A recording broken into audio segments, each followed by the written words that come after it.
বন্ধুরা, স্কুলের গেটে বা কলেজের গেটের সামনে ১ টাকার নিমকির কথা মনে আছে? আজকে তৈরি করছি ১ টাকার নিমকি, যেটা কিনা ১ কাপ আটা অথবা ময়দা দিয়ে তৈরি করতে পারবেন প্রায় ৩০-৩৫টার মতন।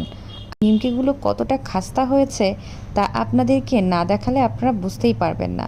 আর কতটা মজা হয়েছে দেখুন। আমার বাসার ছোট্ট সোনামণিটা কতটা পছন্দ করেছে যে ভিডিও শেষ হওয়ার আগেই সে খাওয়া শুরু করে দিয়েছে।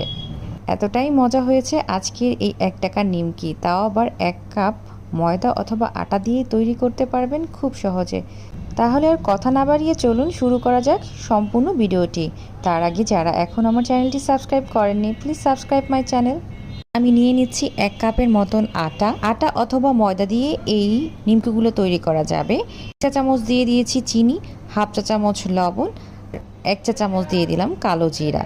শুকনো উপকরণগুলো খুব ভালোভাবে মিশিয়ে নিতে হবে আগে।